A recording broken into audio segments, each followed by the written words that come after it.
Can we talk about how Michael Chandler genuinely sucks? Like, I don't mean to put salt in the wound after his UFC 314 loss to Paddy Pimblett, but this guy sucks. This guy's atrocious as a fighter, as a person, as just someone to watch in general. And I mean, yes, he's entertaining to watch fight, but at what cost? He's so stupid that it honestly pisses me off every time I watch him fight.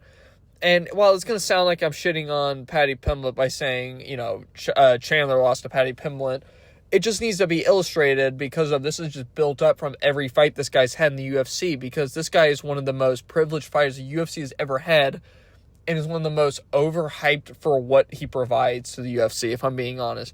There's a lot of fun, entertaining fighters in the UFC. He's not special in that regard. So every time someone's like, he's only 2-5, 2-6? I think he's 2-5. He's 2-5, but he brings it every time. Dan Hooker brings it every time, and I don't see people glazing him to this extreme. Dustin and Justin both did as well, and obviously they get a lot more hype than Chandler does, rightfully so. So I don't know what Chandler had. Charles Oliveira, Islam Makhachev is even entertaining in his own right. There's a lot of fight in his division alone. I'm not even going to other divisions just because I don't need to. He's not special. There's a lot of... Paddy Pimblett's entertaining to watch. There's very few times where I think I've been bored by there's a fucking train flying by me, you fucking asshole. Sorry, I'm just pissed off. But, Paddy Pimblett is an entertaining fighter. There's there's technically two fights that he's had where I've not really been entertained, which is the Jared Gordon fight, which in its own right wasn't horrible. It just wasn't too fun, and I think most of it's clouded by the decision. And then the Tony Ferguson fight, because that fight honestly was kind of atrocious, which is one of the main reasons why I was even at one point considering picking Chandler, was because of that Tony Ferguson fight.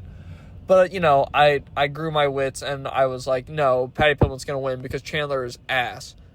He was losing. He lost a round to Tony Ferguson before he got KO'd. So that should really tell you all you need to know. Whereas Paddy Pimblett won that fight pretty clearly, and fucking Chandler had to pull it out of his ass to get the fucking win, which is crazy to say in whatever, I think it was 2023 when that happened. 2023, 2020, I think it was 2023, yeah.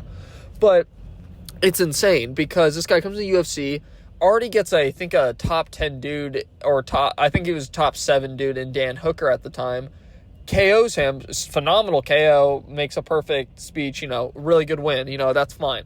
Then he comes in, fights against Charles Oliveira for the title shot, which was crazy in juxtaposition considering the long road Charles Oliveira had to get to the title. And this guy comes in after his first fight and gets a title shot. Insane work, insane to me. And then, he loses that fight. He was winning the first round. I think he did win the first round on the judges' scorecard and my scorecard as well, if that matters. And then he loses to Justin Gaethje. Fouled in that fight as well. Poked him in the eye.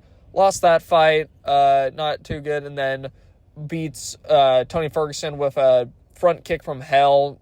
Would never pull that again if just in anything with that. It's insane. Good. I mean, not even a good win. Like, it's a good KO, but it's not a good win because Tony Ferguson, he might have been in the rankings, but he was also on his losing streak. I think he was coming off his loss to Beneil Dariush, so he was on a 3-fight losing streak at that point. And that win has ages worse and worse every time he fights. Then he fights Dustin Poirier. And this fight shocks me because, in my opinion, I thought Michael Chandler was winning this fight before. And mind you, a heavy part of that is him fouling and not getting called out for that.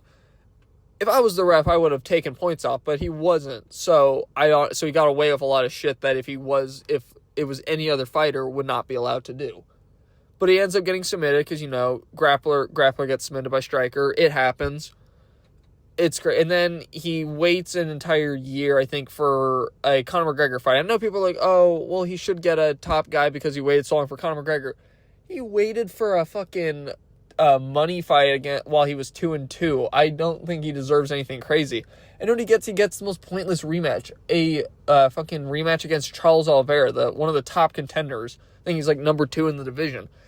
Insane. And he loses that fight. Fouls in that fight even more than any other fight. He has one good moment in the fight where he rocks and I think drops Charles Oliveira and starts throwing fucking back of the head shots and still can't finish him.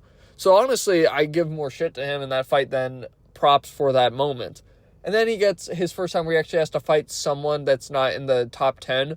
And it's still a big name in Paddy Pimblett.